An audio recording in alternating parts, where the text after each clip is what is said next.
আসসালামু আলাইকুম।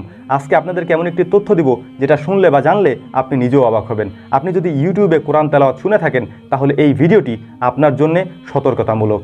আপনি যদি ইউটিউবে কোরআন তেলাওয়াত শুনে থাকেন তাহলে আপনিও কালা জাদুর শিকার হতে পারেন, ব্ল্যাক ম্যাজিকের শিকার হতে পারেন। তাহলে এখন আপনি আমাকে বলতে পারেন যে ভাই এটার সত্যতা কতটুকু? এটাই মূলত আজকে আমি আপনাদেরকে বলার চেষ্টা করব। গত কিছুদিন আগে সারা আলী নামের একটি ইউটিউব চ্যানেলে বেশ কিছু কোরআন তেলাওয়াত আপলোড করা হয়। তার মধ্যে একটি কোরআন তেলাওয়াত প্রায় 5 ঘন্টার ছিল।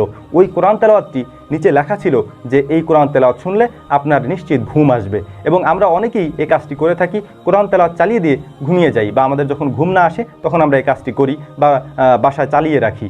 এই ক্ষেত্রে যে বিষয়টি হয়েছে সেইটা হচ্ছে, এই কোরআন তেলাওয়াতটি যখন আরবি এক্সপার্টরা রিসার্চ করেছিল এবং তারা যখন এটা সম্পর্কে জানতে পেরেছিল তখন এটাতে অবাক করার মতো কিছু ঘটনা ঘটেছিল। আর সেই ঘটনাগুলি হচ্ছে, এই কোরআন তেলাওয়াতের পিছনে একটি মেয়ের কণ্ঠ শোনা যাচ্ছিল, যা খুবই অবাক করার মতো একটি বিষয় ছিল। এবং যে ভাষাগুলি ইউজ করা হয়েছিল ওই ভাষাগুলি শুনে অনেকেই অবাক হয়েছেন, যে ভাষাগুলি কালা জাদু বা ব্ল্যাক ম্যাজিকের ক্ষেত্রে ব্যবহার করা হয়। ওই ভিডিও দেখার পরে আরবি এক্সপার্টরা আরও জানিয়েছিলেন এই ভিডিওতে স্পষ্টতই কোরআন তেলাওয়াতের ক্ষেত্রে অনেকগুলি আয়াতকে উলট পালট করা হয়েছে এবং ঘুরিয়ে দেওয়া হয়েছে।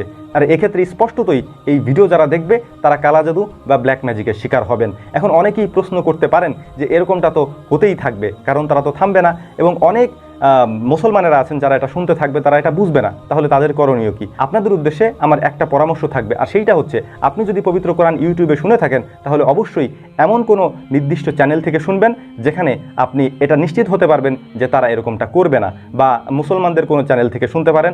কারণ অনেক ফেক চ্যানেলই এখন তৈরি হবে এরকম কালা জাদু করার জন্য, ব্ল্যাক ম্যাজিক করার জন্য। আর এইটা এখন খুবই স্বাভাবিক একটা ব্যাপার হয়ে দাঁড়িয়েছে। আর এ কারণেই আপনি অসুস্থ হতে পারেন। আপনার উপর কি কি আসার পড়তে পারে এই সম্পর্কে আপনি নিজেও হয়তো কোনো ধারণা রাখছেন না। আপনি অসুস্থ হতে পারেন কোনো কারণ জানা ছাড়া। আপনি সুস্থতা অর্জন করতে পারছেন না, ডাক্তার দেখাচ্ছেন কিন্তু সুস্থ হচ্ছেন না, এইটার কারণেও হতে পারে। অতএব যারা ইউটিউবে কোরআন তেলাওয়াত শুনেন অবশ্যই যাচাই বাছাই করে এমন কোনো চ্যানেল থেকে শুনবেন যেখান থেকে আপনি স্পষ্ট হতে পারবেন যে এখানে তারা ভুল বলছে না। আর সবথেকে বড় পরামর্শ আপনাদের জন্য হচ্ছে, আপনি নিজে কোরআন পড়তে শিখুন, নিজে কোরআন রিসার্চ করতে শিখুন এবং নিজে কোরআনের অর্থ করতে শিখুন। তাহলে আপনি এই ধোকার মধ্যে পড়বেন না ইনশাআল্লাহ। এখন এই বিষয়টি আপনাদেরকে আমি আবারও বলার চেষ্টা করতেছি, সবাইকে সতর্ক করছি, যারা পবিত্র কোরআন ইউটিউব থেকে শোনেন এবং সেখান থেকে শুনে শুনে হয়তো রাতে কেউ ঘুমানোর সময় চালিয়ে রাখেন, অথবা কেউ হাঁটতেছেন চলতেছেন কানের ভিতরে মধ্যে ইয়ারফোন দিয়ে রাখছেন, এভাবে যারা শুনেন তাদের জন্য একটা সতর্কতা। সেইটা হচ্ছে, আমি আবারও বলছি, আবারও রিপিট করছি, নির্দিষ্ট এবং অথেন্টিক এমন কোনো জায়গা থেকে আপনি শুনবেন